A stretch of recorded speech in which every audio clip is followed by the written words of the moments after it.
에스더 이야기도 저희가 한 10주, 11주 이제 거쳐가는데 정말 많은 생각을 하게 됐어요. 여러분 그 에스더를 묵상하면서 어떤 꿈, 어떤 마음이 좀 이렇게 좀 드시니까 가끔 사람들은 이제 그런 생각을 하게 되잖아요. 세상에 살면서 한 번쯤 이런 생각은 다 해보게 되는 것 같아요. 참 세상이 참 살기가 쉽지가 않다라는 생각을 좀 할 때가 있지 않습니까? 그래요. 좀 세상이 참 어렵다라는 생각이 들 때가 있어요. 누구나가 다 완전한 삶을 꿈꾸고 살아가잖아요. 나는 정말 행복했으면 좋겠어. 완전한 세상 속에서 좀 행복만 가득한 삶을 살고 싶어라는 마음을 좀 갖게 되는데, 그러면서도 불구하고 우리 현실의 삶을 들여다보면 참 쉽지가 않아요. 세상 살기가 참 어렵다. 그런 생각이 좀 들 때가 많이 좀 있어요. 여러분 어떻습니까? 우리는 아마 이런 공통된 마음 가질 거예요. 정말 사랑하며 살고 싶다. 여러분 그런 마음 갖고 계시죠?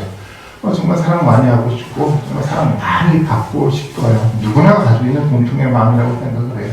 사랑을 너무 하고 싶은데 잘 안 돼요. 우선은 우리 자신이 가지고 있는 사랑이 너무 한계가 많잖아요. 하더라도 사랑이 느껴지지 않는 데가 많고요.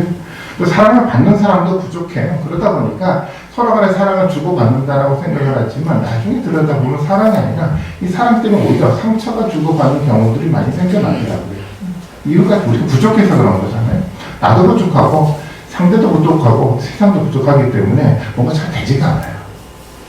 선한 마음으로 사람들은 살고 싶어요. 정말 나는 선하게 살고 싶어요. 정말 착하게 살고 싶어요. 근데 쉽지가 않아요. 아무리 선하게 살고 싶어도 내가 가지고 있는 선함이라는 게 한계가 있잖아요. 그리고 선한 마음을 가지고 살기에는 세상이 선하지 않거든요. 그러다 보니까 좀 어떻습니까? 누구나가 다 알고 있는데 선한 마음으로 살아야지, 선한 마음을 가지고 정말 사랑만 하고 살아야 가야지 정말 행복한데, 행복한 삶에 대한 꿈을 그래도 꿀 수가 있는데, 그런데 그런 세상이 좀 올 것 같지 않다라는 그런 회의적인 생각이 들 때가 많지 않습니까? 이게 우리 실제 삶일지 모르겠어요. 믿음을 가진 사람들도 마찬가지죠. 교회를 통해서 또 꿈을 꾸게 되죠. 하나님의 사랑하심이 있으니까, 하나님의 선하심이 있으니까, 하나님의 선하심과 하나님의 사랑만 붙들고 있다고 한다면 정말 이 완전한 세상, 우리가 마음속에나 정말 품는 이 위대한 세상이 올 수 있지 않을까라는 믿음, 기대를 가지고 살아가게 됩니다. 그렇지 않습니까? 그런데 살다 보니까 계속적인 위기가 생겨나는 거예요. 교회도 위기가 생겨나고 신앙에도 위기가 생겨나고, 그러다 보니까 정말 이 말씀 속에 있는 하나님의 그 사랑의 풍성함, 하나님의 선하심의 그 위대하심들이 드러나는 그 온전한 세상이 올 것 같지 않다는 생각이 마음속에 들 때가 많아요. 성경에 말하는 사랑의 가치에 시간이 지나면 점점 무관심해져 가기 시작해요. 성경의 말씀은 점점 우리의 관심 속에서 사라져가고, 또 교회도 점점 소멸되어 가는 것 같은 느낌이 들어요. 그런 위기가 있지 않습니까? 최근에 또 우리 코로나 때문에 생겨나는 그런 긴장과 위기가 또 우리 가운데 있지 않습니까? 코로나로 한번 1년 정도 시간이 거쳐가고 나니까 신앙에 대해 무관심해져 가는 것뿐만 아니라 점점 교회가 소멸되어 가겠구나라는 그 위기의식이 우리 마음속에 자꾸만 들기 시작을 해요. 많은 종교학자들이 그런 얘기를 하더라고요. 종교학자들, 이제 기독교 신학자들을 말하는 게 아니라 종교학자들은 그런 얘기를 하더라고요. 과거의 어떤 종교 형태는 사라져간다라고 이야기를 해요. 종교 진화론자들이라고 얘기 좀 하는데, 사회적으로 종교도 진화한다고 생각을 해요. 그러니까 원시적인 형태의 종교는 사라져가고, 새롭게 고등한 어떤 그 성격의 새로운 사회로 이제 만들어져 간다라는 얘기를 하면서, 과거의 기독교는 시간이 지나면 사라져 갈 겁니다라고 이야기를 하는 사람들이 많이 있어요. 실제로 유럽 사회를 들여다보면서 그런 현상들이 드러나는 것을 사람들이 보게 돼요. 점점 교회는 사라져가고 믿음의 가치는 잃어져가는 그런 세상들을 점점 보게 되지 않습니까? 서구 사회뿐만 아니라 한국 사회를 통해서도 우리는 그런 현상을 조금씩 보게 되는 것 같아요. 마음속에 그런 생각을 하게 되지 않습니까? 점점 교회가 소멸돼가는 거구나. 교회 가운데 위기가 생겨나는구나. 우리가 그동안 내가 가지고 있었던 그 신앙의 가치, 말씀의 어떤 그 중심을 붙들고 살아왔는데 정말 이것이 실현돼 갈까라는 어떤 회의적인 생각이 우리 가운데 들기 시작을 하더라는 겁니다. 위기가 우리 가운데 생겨나는 거죠. 여러분 어떻습니까? 여러분 마음속에 그런 생각이 들지 않습니까? 사람들이 그래서 조금씩 신앙에 대한 체념의 마음을 좀 갖게 되는 것 같아요.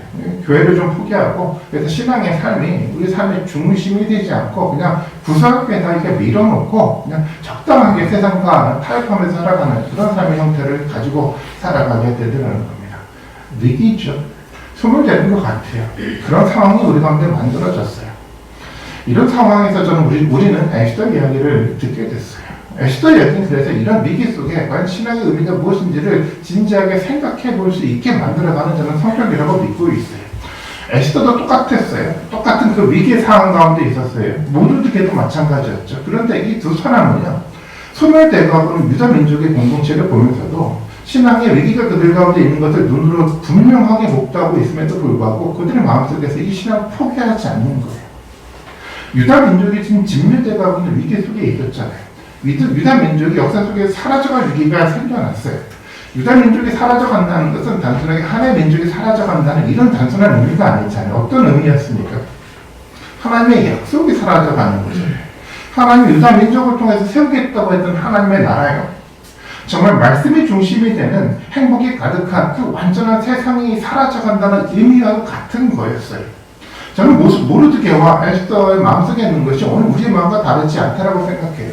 그들의 마음속에서도 동일한 마음을 갖고 있었어요. 유다 민족의 회복을 통해서 그들은 완전한 세상을 꿈꾸고 있었던 거예요. 불완전한 우리의 모습, 불완전한 우리의 세상이 아니라 하나님의 말씀을 통해서 생겨난 그 완전한 세상을 꿈꾸면서 그들은 살아갔다라는 겁니다. 유다 공동체를 통해서 그들은 그 완전한 세상을 보기를 원했어요. 행복한 세상이에요. 불완전한 내가 아니라 정말 행복이 가득한 그 평강이 가득한 샬롬이 가득한 그 세상을 꿈꾸면서 모르드게와 에스더가 살아갔다라는 겁니다. 근데 우리는 역사 속에서 이미 봤어요. 에스더라는 그 역사의 이 기록을 통해서 우리는 보게 됐어요. 이런 꿈을 붙들고 살아갔던 사람이었기 때문에 어떻게 됐습니까? 위기의 순간에, 진멸의 순간에 유다 역사는 사라져가지 않고 오히려 세상의 중심의 자리를 잡게 되는 위대한 역사를 우리는 성경 본문을 통해서 보게 되지 않습니까? 저는 이 이야기를 통해서 하나님 우리에게 말씀하신다라고 좀 생각을 하고 있어요. 위기의 상황 속에 우리도 놓여 있을지 모르겠지만 교회가 소멸돼가는 것 같아요. 진멸되는 위기 가운데 우리 가운데 있는 것 같아요 라고 생각이 들지 모르겠지만 이 말씀을 통해서 포기하지 말라라고 우리 가운데 희망이 있다라고 희망적인 메시지를 하나 우리에게 던져주고 있다고 믿고 있어요. 여러분 희망이 있지 않습니까? 역사 속에서 계속해서 이런 이야기가 나오잖아요. 에스더 이야기뿐만 아니라 계속 성경의 역사는 계속 그랬어요. 과거의 출애굽기도 마찬가지였잖아요. 이스라엘 백성들이 애굽 속에서 어떻게 살아갑니까? 노예로 살아갔어요. 애굽 속에서 이제 그들의 나라가 소멸될 위기 가운데 있었다는 거예요. 그래서 누가 잊지 않았습니까? 하나님은 잊지 않고 그들을 포기하지 않았어요. 그래서 어떻게 합니까? 그들을 이끌어내다가 가나안에 정착을 시키잖아요. 이게 하나님의 위대한 일이었다는 거예요. 항상 이스라엘 역사 가운데 위기가 있었고 소멸될 어떤 그 위기 가운데 있었을지 모르겠지만 하나님이 그들 가운데 함께 했었기 때문에 그 위기는 위기로 끝나는 것이 아니라 오히려 반전의 역사를 만나는 위대한 어떤 역사로 하나님이 이끌어 갔다라는 겁니다. 그래서 우리도 희망을 포기할 필요가 없습니다. 우리 가운데 아무런 위기가 있다고 하더라도 그것 앞에 우리 생각이 위축될 필요가 없다라는 겁니다. 교회를 보면서도 마찬가지예요. 교회가 점점 소멸돼 가고 있어요. 교회가 점점 들어가고 있어요. 한국 교회도 위기가 너무도 많아요. 여러분 위축될 필요가 없어요. 하나님의 반전의 역사를 이 상황 속에서도 하나님 무엇인가 준비해 가고 있다라는 겁니다. 역사를 통해서 우리는 그런 믿음을 보게 돼요. 오늘 본문 구장의 본문의 이야기는 아달월 13일에 관계된 이야기를 집중해서 기록하고 있습니다. 아달월 13일 마지막 달 12월 13일인데요. 이 날이 어떤 날이었습니까? 하만을 통해서 유다 민족을 진멸하려는 계획이 세워진 날이잖아요. 세상의 계획은 그렇게 진행이 됐습니다. 하나님의 날을 정하고 난 다음에 하나님의 그 소망이 담겨있는 유다 민족을 진멸하고자 하는 세상의 계획이 만들어져 가고 있었습니다. 좀 어떻습니까? 세상이 거대한 계획 가운데 정말 그런 일이 일어날까요? 세상 사람들처럼 역사가 그렇게 만들어져 갈까요? 보통 사람들은 아마 그렇게 생각할지 모르겠어요. 그렇게 되지 당연히 세상이 이렇게 정했는데 세상의 생각대로 되겠지라고 생각이 들지 모르겠어요. 근데 정말 세상이 이렇게 만들어져 갈까요? 아니 그렇지 않아요. 세상의 역사는 우리의 생각대로 되지 않아요. 세상의 역사는 사람들이 만들어놓은 계획대로 인류의 역사는 만들어져 가지 않아요. 세상의 역사는 그 너머 속에 계신 하나님의 섭리 속에서 만들어져 가는 것이 세상의 역사라는 겁니다. 우리가 봐야 될 역사는 그 역사잖아요. 우리 눈에 단순하게 보이는 세상 사람들이 계획한 그 날짜대로 진행되는 그 역사가 아니라 그 역사를 넘어선 하나님의 위대하게 이끌어가는 그 역사를 볼 줄 아는 믿음의 통찰력이 우리 가운데 정말 필요한 겁니다. 어떤 일이 일어났습니까? 본문의 이야기를 보니까 아다라 13일에 유다 민족을 진멸하려고 했는데 어떤 현상이 나타나면 반대 일이 생겨났잖아요. 그 유다 민족을 진멸하려고 했던 모든 대적들이 유다 민족에 의해서 반대로 진멸되는 제거되는 역사가 아다라 13일에 일어났다고 성경은 기록을 하고 있어요. 예기치 않았던 생각지 못했던 이 반전의 역사가 이 실질적인 역사 속에서 일어났다는 겁니다. 하나님 유다 민족을 통해서 분명하게 보여주시는 거예요. 위기의 순간에 이 반전의 역사를 하나님은 분명하게 보여주셨어요. 이것이 실제 역사였습니다. 우리가 이 역사를 볼 줄 알아야죠. 우리가 이 역사를 통해서 하나님 하시고자 하는 하나님의 말씀을 들을 수 있어야 돼요. 믿을 수 있어야 돼요. 그래서 하나님의 공동체는 결단코 사라지지 않는다는 겁니다. 하나님의 교회는 사라지지 않아요. 우리가 하나님 나라에 대한 꿈을 잃지만 않는다고 한다면 모르드게와 에스더가 품고 있었던 그 하나님 나라의 꿈이 우리 속에 사라져가지만 않는다고 한다면 하나님의 교회는 결단코 사라지지 않습니다. 어떤 위기의 순간이 있다고 한다면 오히려 그 위기의 순간을 통해서 더 위대한 반전의 역사를 만들어가는 것이 하나님의 교회의 속성인 겁니다. 오히려 교회를 부정했던 사람들이 제거되는 역사가 만들어져 가죠. 교회는 결국 제거되지 않아요. 성도들도 결국 제거되지 않아요. 오히려 세상의 중심에 더 깨설 그 위대한 나라를 경험하게 되는 것이 바로 교회고 교회의 성도라는 겁니다. 그래서 우리는 희망을 포기할 필요가 없어요. 희망을 가지고 다시 한번 하나님 앞에 바르게 서서 위대한 나라를 꿈꾸면서 살아갈 수 있는 용기와 믿음이 우리 가운데 있어야 하는 겁니다. 완전하지 않죠. 점점 삶에 대한 좌절을 우리 가운데 있을지 모르겠지만 여러분 포기하지 마십시오. 여러분 우리가 가지고 있는 사랑 부족하죠? 여러분 포기하지 마세요. 우리가 가지고 있는 선함 여러분 부족하지만 여러분 포기하지 마세요. 하나님의 말씀 속에서 이것들을 풍성하게 우리 가운데 만들어가고 이 마음을 품어간다고 한다면 그것을 통해서 만들어져가는 위대한 역사의 완성은 우리 눈앞의 역사 속에서 만들어질 것입니다. 이것이 성경의 약속이었어요. 어떻게 그런 삶이 일어나는지를 오늘 본문을 통해서 구체적으로 에스더는 기록을 하고 있어요. 9장 2절과 3절의 말씀을 봐볼까요? 이렇게 표현을 하고 있습니다. 유대인들이 아수르의 왕이 각 지방 각국에 모여 자기들을 해하고자 한 사람들을 자를 죽이려 하니 모든 민족이 그를 두려워하여 능히 막을 자가 없고 각 지방 모든 지방관과 대신들과 총독들과 왕이 사물을 보는 자들이 모르드게를 두려워함으로 다 유대인을 돕는다라고 표현하고 있어요. 지금 누구를 두려워하게 됐죠? 지금 사람들이 하만이 두렵지 않은지 누가 두려워지는 겁니까? 모르드게가 두려워져 가기 시작을 했어요.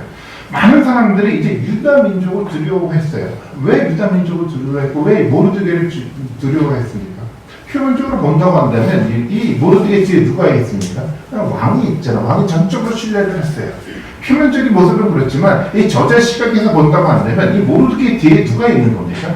하나님이 계신 거잖아요. 하나님의 역사 속에 이것이 만들어져 갔어요. 사실 사람들이 두려워하는 것은 모르드게를 두려워하는 것이 아니라 누구를 두려워하는 겁니까?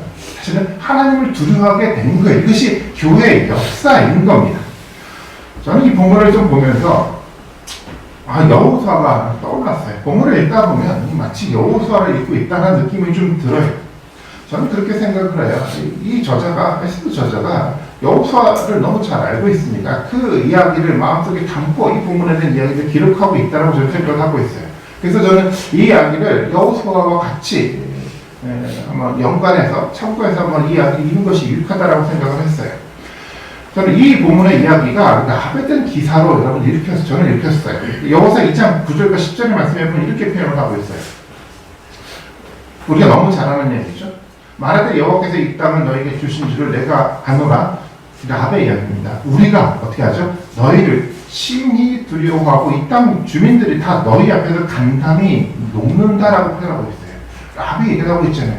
너희를 두려워한다라고 생각을 했어요. 왜 두려워하는지 아십니까? 그 다음 절에 보니까 이는 너희가 애굽에서 나올 때 여호와께서 너희 앞에서 홍해물을 마르신 일과 너희가 요단 쪽에서 있는 아모리 사람 두 왕 시온과 옥에게 행한 일, 곧 그들을 지어 전멸시킨 일을 우리가 들었습니다라고 하고 있어요. 사람들이 가나안 땅에 있는 사람들이 이스라엘 백성들을 두려워하기 시작했어요. 이유는 한 가지입니다. 이스라엘 앞서서 행하셨던 하나님의 위대함들이 그들이 봤기 때문에 그들은 두려워했던 거였어요. 본문의 이야기도 다르지 않아요. 많은 사람들이 모르드게를 두려워했는데 단순하게 한 사람을 두려워하는 것이 아니라 모르드게와 함께하고 있었던 하나님의 위대함들을 그들의 눈으로 보고 있기 때문에 그들은 두려워하기 시작을 한 겁니다. 이것이 어떤 하나님의 공동체의 모습인 겁니다. 그들은 두려워했어요. 원래 하나님의 공동체는 그렇지 않습니까? 누가 드러나는 공동체냐면 바로 하나님만이 드러나는 공동체가 하나님의 공동체잖아요. 교회라는 것은 그런 겁니다. 교회라는 것은요, 하나님이 드러나야 되는 거예요. 하나님의 말씀만이 드러나는 공동체가 돼가야 되는 거예요. 하나님 원래 목적한 바대로 하나님의 거룩만이 드러나는 그 공동체가 하나님의 교회 공동체가 돼가야 되는 거예요. 이런 문제를 생각해보면 오늘날 한국교회가 참 성경과 너무 멀리 동떨어져 있다는 생각을 할 때가 너무 많아요. 교회를 보면서 하나님이 보이지 않을 때가 많아요. 하나님에 대한 위대하신이 보이지 않을 때가 너무도 많지 않습니다. 사람들은 교회를 두려워하지 않아요. 오히려 교회를 가벼운 공동체로 여기게 됐어요. 정말 너무 안타까운 사명이 우리 가운데 만들어지지 않았습니까? 아주 냉정하게, 아주 깊이 있게 정말 진지하게 우리가 생각해 봐야 된다고 저는 생각해요. 오늘날 많은 교회가 정치적 옷을 많이 입고 있더라고요. 어떤 교회는 이 보수 정치의 옷을 입기도 하고 어떤 교회는 진보의 정치의 옷을 입기도 해요. 그래서 때때로는 정말 이 교회 공동체인지 아니면 정치를 대변하는 공동체인지 구분이 되지 않을 때가 많아요. 더 안타까운 것은 이런 겁니다. 정치적 옷을 입고 있는데 그들이 그것을 신앙이라고 생각하고 있다는 이 자체가 더 안타까운 거예요. 말씀 묵상을 통해서 하나님과 영적인 교제가 만들어지지 않은데 사람들이 이 정치인들이 가지고 있는 정치적 도구가 되어가고 있는 이 교회 모습을 볼 때 너무도 안타깝다는 겁니다. 어떤 사람들은 잘못된 어떤 이념을 가지고 마치 순교라도 할 것이냐 살아가는 그 사람을 볼 때 너무도 안타까워요. 하나님은 보이지 않아요. 하나님의 이름을 사용한 정치인이 되어가고 있는 모습을 오늘날 교회를 통해서 너무 많이 보게 되더라는 겁니다. 사람들이 이렇게 생각을 하고 있는 것 같아요. 그렇게 교회가 정치적 역량을 키워가면 사람들이 교회를 두려워하겠지라고 생각하고 있는지도 모르겠어요. 착각하고 있는 거죠. 세상은 그런 교회를 두려워하지 않아요. 세상은요, 그런 교회를 비웃고 있어요. 우리는 정말 이 비웃음을 당하고 있는 이 교회와 이 건강한 교회를 구분할 줄 알아야 합니다. 건강한 교회는요, 어떤 정치적 색깔을 내는 공동체가 아니라 오직 하나님의 거룩하심만 드러내는 공동체가 하나님의 교회입니다. 온전히 하나님의 이름만을 드러내고 하나님의 거룩만을 드러내고 우리의 앞서 얘기하시는 하나님의 위대한 능력을 드러내게 해서 사람들로 더불어 하나님을 두렵게 만들어가는 그 공동체가 하나님의 거룩한 교회 공동체인 겁니다. 세상의 문화의 옷을 입은 세상의 정치의 옷을 이런 교회 공동체가 아니라 오직 하나님의 말씀에 의해서만 세워져가는 하나님의 거룩한 공동체가 하나님이 기뻐하시는 하나님의 반전의 역사를 만들어가는 위대한 공동체가 될 수 있다라는 겁니다. 두려움이라는 말은 무서운 마음에서 오는 그런 두려움을 의미하지 않아요.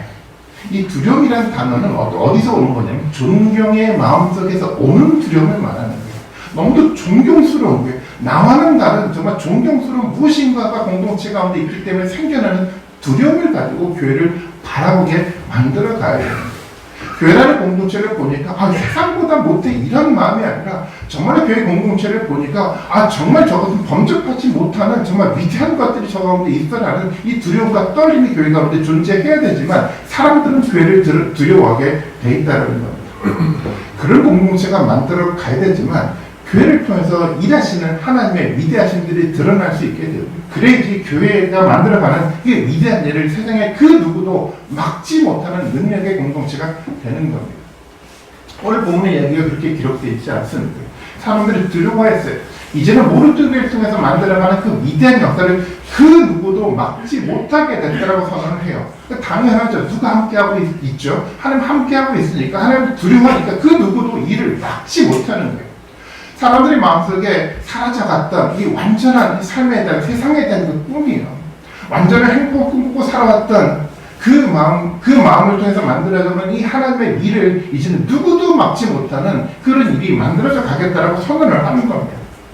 그러면서 이 이상적인 세상이, 우리 마음속에 꿈꾸었던 그 행복한 세상이 하나님과 더불어 세상 가운데 조금씩 드러나는 위대한 역사가 만들어져 가게 돼 있어요. 이것이 교회의 역사입니다. 하나님은 에스더를 통해서, 하나님 성경의 이야기를 통해서 이런 위대한 역사를 저는 보기를 원한다라고 생각을 가지고 있습니다. 이런 역사 속에서 본문의 이야기는 기록이 돼가고 있어요. 이제 세상의 시간은 끝났어요. 하만의 시간은 끝이 났습니다. 이제 누구의 시간이 됐습니까? 하나님의 시간이 된 거예요. 하나님의 시간에 충족이 됐어요. 유다를 통해서 만들어져가는 하나님의 위대한 시간 속에서 만들어져가는 그 위대한 역사가 시작이 된 겁니다. 이제 유다 민족이 대적들을 진멸시키기 시작을 했어요. 오늘 본문의 이야기를 읽어보니까 아달월 13일에 유대인들은 모든 대적들을 진멸시켰다라고 성경은 기록을 하고 있어요. 9장 5절의 말씀 가볼까요? 9장 5절의 말씀을 한번 같이 한번 읽어보겠습니다. 9장 5절입니다. 시작.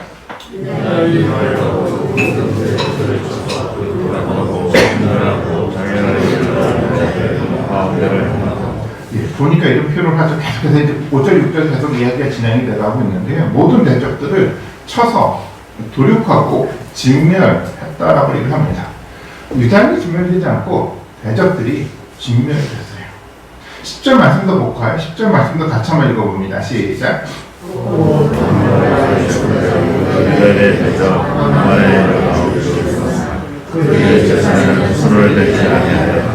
하만의 10아들도 죽였대요. 대적들을 하나씩 다 죽여갑니다. 여러분, 이 죽여간 이 전쟁의 모습을 한번 상상을 해보십시오. 여러분, 어떤 마음을 좀 듭니까? 어떤 그림이 좀 그려졌다죠? 사실은 이 본문을 읽다 보면 좀 특별한 언급이 눈에 들어와요. 여러분, 미리 성경을 읽어보신 분은 아마 질문을 던졌을지 모르겠어요. 뒷부분에 보니까 이런 표현이 있습니다. 10절 뒷부분에 보니까 그들의 재산에는 손을 대지 아니하였더라. 이게 좀 눈에 들어오지 않습니까? 재산에는 손을 대지 않았대요. 그러니까 이건 왜 기록하고 있지? 뭘 의미하려고 이 기록을 하고 있지라는 생각이 들지 않습니까? 이 이야기는 10절뿐만 아니라 또 반복이 돼요. 15절 말씀에도 보면 이렇게 표현합니다. 아달월 14일에도 수산에 있는 유다인이 모여 300명을 수산에서 도륙을 했는데 그들의 재산에는 손을 대지 아니하였다는 얘기 똑같이 반복을 하고 있어요. 재산을 손을 대지 않았다는 것이 강조하고 있는 거예요. 뭐를 강조하려고 이런 표현을 썼을까요? 강조점은 그런 겁니다. 세상이 하는 전쟁과는 다르다는 것을 분명하게 보여주기를 원했어요. 세상의 전쟁은 다 그렇잖아요. 일반적인 전쟁은 뭡니까? 전쟁을 하고 난 다음에 그 성년을 도륙하고 난 다음에 어떻게 합니까? 그들의 재산을 전리품으로 취해. 이것이 정상적인 전쟁의 형태라는 겁니다. 지금 에스더 저자는, 에스더 이야기는 그런 어떤 것을 지금 강조를 하면서 지금 세상의 전쟁과는 다른, 아주 또 다른 어떤 그 전쟁의 어떤 모습을 지금 본문을 통해서 그려가고 있습니다. 이스라엘 백성들은 세상이 하는 전쟁의 권리를 다 포기했어요. 왜냐하면 이 진멸한 전쟁은 어떤 전쟁이었습니까? 세상 사람들이 하는 그 전쟁이 아니라 어떤 전쟁입니까? 하나님의 전쟁이었거든요. 뭐를 이루는 전쟁입니까? 하나님의 거룩을 위한 이루는 전쟁이었어요. 그러니까 서로 간에 살기 위해서 싸우는 그런 전쟁의 의미가 아니었다는 겁니다. 이 전쟁은 뭐를 세우려고 하는 전쟁이었습니까? 하나님의 거룩이요. 하나님의 나라를 세우려고 하는 그런 전쟁이었어요. 이 동일한 전쟁의 문제가 여호수아에 그대로 드러났잖아요. 여호수아의 이야기 아닙니까? 여호수아는 가나안 나라들을 어떻게 했습니까? 다 진멸시켰어요. 모든 것을 다 죽였어요. 살아있는 모든 것을 다 죽였어요. 노인도, 군인도, 어린아이들까지 모든 사람들 생명 있는 것을 다 죽였어요. 전리품도 취했지만 그것을 다 누구에게 드렸습니까? 하나님께 드렸어요. 아무도 갖지 않았어요. 왜 그렇습니까? 아주 특별한 전쟁이었기 때문에 그렇다는 겁니다. 이 특별함은 어디에 있는 거냐면 거룩을 이루기 위한 어떤 그런 특별함이 거기에 있는 겁니다. 거룩을 이룬다는 것은 그런 얘기잖아요. 그 땅에는 뭐를 진멸하는 겁니까? 우상을 진멸하는 거예요. 우상을 섬겼던 사람들을 진멸하는 거예요. 그 사람들이 만들었던 그 문화를 진멸하는 거예요. 그들이 만들었던 문화, 그들이 만들었던 정치, 그들이 만들었던 모든 것들 다 뭐 하고 있는 겁니까? 진멸시켜 가고 있는 거예요. 이것이 여호수아의 전쟁의 의미인 거죠. 지금 세상이 말하는 전쟁과는 다른 하나님의 전쟁을 만들어 가고 있는데, 이 전쟁은 단순하게 정말 너무 잔인하게 사람을 죽여 이 문제가 아니라 이 사람들이 갖고 있었던 우상, 그들의 문화, 그들의 정치, 그들의 언어, 그들의 모든 것들을 다 어떻게 되는 겁니까? 다 진멸시켜가고 이제는 어떤 세상을 만든다는 거죠. 다 모든 것들을 다 지워버리고 이제는 하나님에 의해서, 말씀에 의해서 완전히 새로운 세상을 만들겠다는 선언과 다짐이 전쟁 속에서 나타나는 거예요. 그 이유는 한 가지예요. 진멸시키는 이유는 그 누구도 이 문화를 본받지 못하게 하기 위해서 진멸시키는 거예요. 세상의 문화, 세상의 법, 세상의 정치를 본받는 것이 아니라 오직 하나님의 말씀에만 의해서 세워져가는 완전한 새로운 공동체를 꿈꾸고 있었기 때문에 이런 진멸의 전쟁을 지금 벌여가고 있다는 거예요. 모르드게와 에스더가 이 전쟁을 하면서 그들의 마음속에는 여호사 전쟁은 동일하게 마음에 품고 전쟁을 하고 있는 거예요. 하나님의 거룩을 이루어드리겠다는 거예요. 그들의 마음속에 가지고 있었던 하나님의 꿈을 이루어드리겠다는 거예요. 그들은 하나님 나라에 대한 꿈을 잃지 않았어요. 하나님 통해서 만들어져가는 위대한 세상을 그들의 마음속에 잃어버리지 않았어요. 세상을 본받지 않고 세상을 모방하지 않고 오직 하나님에 의해서만 만들어져가는 그 꿈을 유다 공동체를 통해서 실현하겠다는 결단과 다짐이 그들 가운데 있었던 겁니다. 물론 모르드게를 통해 만들어진 역사가 그 모든 것을 다 보여주지 않아요. 어쩌면 이 모르드게를 통해서 보여줘갔던 그 역사는 미래의 일에 대한 미리 보기 같은 형태로 보여져 가는 거예요. 실제적인 이런 위대한 역사는 모르드게와 에스더를 통해서 다 드러나지 않고 누구를 통해서 드러납니까? 500년 후에 이 땅에 오셨던 예수 그리스도를 통해서 일어난 거예요. 이것이 완전한 진멸의 전쟁의 역사인 거였었습니다. 어떻게 생각해보면 그래서 에스더와 이 모르드게의 이야기는 단순하게 역사 속에 있었던 두 사람이 어떤 역사 속에서 있는 것이 아니라 예수님의 관점 속에서 이 이야기를 읽어야지 이 에스더를 통해서 하고자 하는 하나님의 메시지가 더욱더 선명하게 우리 가운데 들어올 수가 있어요. 예수 그리스도가 그런 전쟁을 했잖아요. 예수 그리스도가 어디서 전쟁을 했습니까? 나무에 달려서 전쟁을 했어요. 어떤 나무였습니까? 십자가라는 나무에 달려서 예수님은 진멸의 전쟁을 했어요. 어떤 진멸을 예수님이 이루셨습니까? 이 전쟁 속에서. 예수님이 진멸한 것은 무엇입니까? 인간이 가지고 있는 근본적인 문제를 진멸시켰잖아요. 인간이 가지고 있는 죄의 문제예요. 인간을 불완전하게 했던 이 죄를 진멸하는 그 역사를 어디서 만들었냐면 십자가를 통해서 만들었거든요. 인간을 불행하게 만들었던 그 요소예요. 나도 불완전하고 상대도 불완전하고 사회도 불완전했던 이 잘못된 불완전한 문화 속에서 만들었던 가장 근본적인 인간의 이 죄의 문제를 십자가를 통해서 제거하는 진멸의 전쟁을 예수 그리스도가 하신 겁니다. 죄를 제거하는 전쟁이 예수님의 전쟁이었었고 이것이 궁극적으로 누구의 전쟁이었냐면 여호수아의 전쟁이었고 또한 모르드게의 전쟁이기도 한 겁니다. 죄가 진멸되고 불완전한 것들이 진멸됐어요. 죄의 문화가 진멸되고 더 이상 세상의 어떤 정치의 문화의 명령을 받지 못하도록 하나님의 새로운 세상을 예수님을 통해서 만들어 가셨어요. 이것이 진멸의 역사인 겁니다. 반전의 역사는 바로 이것을 말하는 거예요. 반전은 내가 고생했다가 이제는 새롭게 뭔가 풍요해지는 그런 반전을 말하는 것이 아니라 우리를 통해서 뭐가 만들어져 가는 겁니까? 세상의 나라가 단절이 되고 새롭게 하나님의 나라를 통해서 만들어져는 새로운 역사를 시작하는 그 반전을 이 성경은 보여줘가고 있는 겁니다. 예수님을 통해서 이런 역사가 만들어져 갔기 때문에 이제는 이 책임이 이제 누구에게 주어진 겁니까? 이제는 교회에게 맡겨져 간 거예요. 교회가 이 중요한 사명을 감당해야 되는 거예요. 그래서 교회는 이제는요, 하나님의 교회가 돼가야 돼요. 예수님이 이루신 그 일을 사명으로 붙들고 살아가야 돼요. 세상을 모방할 필요가 없어요. 세상을 따라갈 필요가 없어요. 세상의 문화에 동화되는 공동체를 만들어가면 안 돼요. 오직 하나님의 말씀에 의해서 만들어져가는 완전하게 새로운 공동체를 우리가 만들어가야 되는 것이 교회 가운데 주어졌던 하나님의 말씀인 겁니다. 로마서 말씀 제가 좋아하는 말씀인데요. 다시 한번 로마서 말씀 같이 한번 읽어볼까요? 로마서 12장 21절인데 같이 한번 읽어봅니다. 시작. 이 세상에 우리는 지지 말아야 돼요. 세상에 어떤 위협을 한다고 해도 세상 속에서 어떤 위기가 우리가 하나 만들어져 간다고 하더라도 바로 포기하지 마십시오. 여러분 그것 앞에 지지 마십시오. 이기셔야 돼요. 어떻게 이겨야 됩니까? 선으로 이겨야 돼요. 말씀으로 이겨야 돼요. 그들이 힘과 권력을 가지고 우리를 도전하니까 나도 힘과 권력을 가지고 대등하게 도전하겠다. 여러분 이런 결단하지 마시고요. 뭘로 승리를 해야 됩니까? 말씀을 붙들고 승리를 해야 돼요. 그것이 교회 공동체의 모습인 겁니다. 그래서 교회를 통해서 누가 드러나야 되는 겁니까? 말씀이 드러나야 되죠. 하나님이 드러나야 되죠. 그래서 누구를 두려워하게 만들어가야 되는 이 실수 교회가 두려운 것이 아니라 이 가운데 함께하고 계신 하나님이 두려워져야 돼요. 저는 그런 모습이 우리 가운데 정말 있기를 바라겠습니다.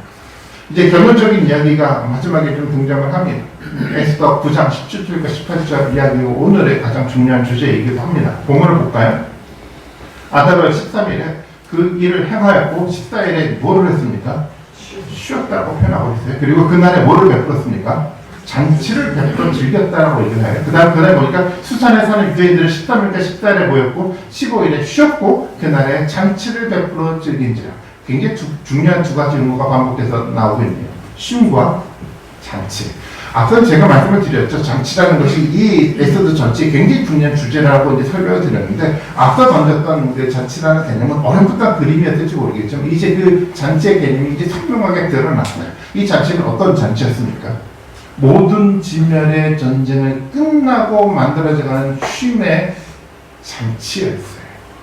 이 이야기를 읽다 보면 떠오르는 게 있죠. 창세기 말씀이 딱 떠오르지 않습니까? 창세기 2장 1절부터 3절까지 이야기입니다. 너무 잘하는 이야기죠. 천지와 만물이 다 이루어졌어요. 하나님이 그 하시던 일을 일곱째 날에 마치시니 하시던 모든 일을 그치고 일곱째 날에는 뭐 하셨죠? 하나님이 안식하셨다라고 얘기하고 있어요. 하나님 일곱째 날에 복되게 하시고 거룩하게 하셨고 그래서 하나님이 그 창조시에 만드시던 모든 일을 마치시고 그 날에 안식하셨습니다. 이 말의 의미 여러분 잘 아시죠? 하나님 일요일 동안 일하셔서 너무 피곤하고 힘드시니까 쉰 개념이 아니잖아요. 이 안식의 개념은 어떤 개념이었습니까? 완전하게 세상을 안정시켜 놨잖아요. 완전하게 세상을 완성시켜 나가고 나니까 마지막은 어떻게 되는 겁니까? 완성된 그 날 가운데 살아가는 복된 날이 안식일의 개념이에요. 단순하게 쉼이라는 것은 하던 일을 중단한다는 그 개념이 아니라 완전한 날에 주어지는 완전한 행복이 가득한 그 삶을 안식이라는 개념으로 설명을 하고 있는 거예요. 우리는 안식을 꿈꾸고 살아가지 않습니까? 그래서 하나님은 그 날을 어떻게 하셨습니까? 복 주셨어요. 거룩하게 만드셨어요. 당연하죠. 세상과는 다른 세상이 됐거든요. 지금 이 이야기도 마찬가지였어요. 지금 그들이 모르드게와 에스더가 이제 13일과 14일에 모든 것들을 하고 쉬었어요. 그들이 뭔가 새로운 잔치의 날을 베풀고 뭔가 기념하면서 이 날을 만들어 가는데 그들은 뭐를 꿈꾸고 있는 겁니까? 모든 세상이 진멸이 되고 뭐를 꿈꾸고 있냐면 하나님에 의해서 만들어지는 완전한 세상을 꿈꾸며 그들은 잔치를 베풀고 있다는 겁니다. 잔치는 단순하게 좋은 음식을 가져다 놓고 즐기기 위해서 베풀어진 것을 말하지 않아요. 잔치라는 것은 진멸의 전쟁을 통해서 완전한 세상을 만들어 놓고 그 완전한 세상 속에서 누려질 완전한 행복의 삶을 꿈꾸는 것이 바로 이 쉼이고 안식의 개념이라는 겁니다. 이야기는 성경 전체가 보여주는 우리의 약속이에요. 많은 위기가 우리 역사 속에 있을지 모르겠지만 하나님은 분명하게 우리에게 역사를 통해서 보여주셨어요. 위기 속에서도 하나님의 안식의 삶은 중단되지 않아요. 세상이 우리를 진멸하는 위기의 상황들을 만들어 간다고 하더라도 하나님의 공동체는 결단코 진멸되지 않아요. 오히려 그 진멸의 시기에 하나님의 심판의 있고요. 대적들은 제거가 되고 오히려 그 날을 통해서 하나님의 위대한 안식의 잔치가 만들어져 간다는 겁니다. 위대한 하나님의 그 잔치가 지금 우리를 통해서 우리 교회를 통해서 진행되어 가고 있습니다. 그런 위대한 역사의 지금 상황 가운데 우리가 서 있는 거예요. 여러분 그 믿음으로 여러분 이것을 보셔야 돼요. 우리가 단순하게 그냥 매일매일 반복된 삶들을 지금 살아가고 있는 것이 아니라 하나님이 이 위대한 안식을 준비하고 있는 그 위대한 역사 가운데 우리가 중심에 서 있다는 거예요. 우리 교회가 그 중심에 서 있다는 겁니다. 여러분 이해가 좀 되십니까? 여러분 믿어지십니까? 역사를 통해서 만들어져 갔던 그 상황들을 통해서 우리 가운데 믿음이 생겨나기를 바라겠습니다. 그래서 우리는 세상을 본받을 필요가 없어요. 세상을 따라가야 될 이유도 없습니다. 정치의 문화의 옷을 입을 필요가 절대 없어요. 세상의 문화에 동화된 거짓된 공동체를 만들어야 될 이유도 없어요. 오직 하나님의 말씀을 의지하고 하나님의 역사 위에서 에스더와 같은 결단을 통해서 만들어가는 위대한 역사의 중심에 우리는 서야 돼요. 그 결단 위에 하나님의 역사는 변함없이 우리 가운데 세워져 갈 겁니다. 그 역사의 중심에 있는 것이 하나님의 교회입니다. 저는 신도교회가 그런 교회라고 믿고 있습니다. 교회는 쉽게 우리가 판단하는 공동체가 아닌 거예요. 존경에서 마음에서 우러나는 두려움을 보면서 교회를 볼 수 있어야 돼요. 하나님의 중심인 교회를 볼 수 있어야 돼요. 세상의 역사를 이끌어가는 바로 중심임을 볼 수 있어야 돼요. 하나님의 시간에 반전의 역사는 반드시 이루어져 갈 겁니다. 이것이 성경 저자를 통해서 하나님이 하시는 메시지라고 저는 믿고 있습니다. 아직 우리의 눈에 이 하나님의 역사가 잘 보이지 않을 수도 있어요. 그래서 우리 마음 가운데 위기야 소멸되는 것은 아닌가라는 두려움이 우리 가운데 있을지 모르겠어요. 하지만 이 성경의 메시지를 통해서 다시 한번 우리 마음을 다시 한번 정돈하고 되짚어 봤으면 좋겠어요. 담대하게 이 세상을 향해서 도전할 수 있는 용기와 결단이 우리 가운데 있기를 원합니다. 에스더가 했던 고백처럼 죽으면 죽으리라는 결단 속에서 만들어가는 위대한 하나님 나라의 역사를 경험하는 축복의 은혜가 우리 모든 분들 가운데 있기를 원합니다. 신앙은요, 결단하는 거예요. 그 결단 속에서 만들어져가는 위대한 역사를 경험하는 것이 저는 신앙의 삶이라고 믿고 있습니다. 저와 또 우리 모든 분들이 이런 결단을 통해서 만들어져가는 정말 이 장치에 동참하는 놀라운 축복의 은혜가 우리 모든 분들 한 분도 빠짐없이 다 경험되는 축복의 은혜가 함께하기를 주님의 이름으로 축원드리겠습니다. 기도하시겠습니다.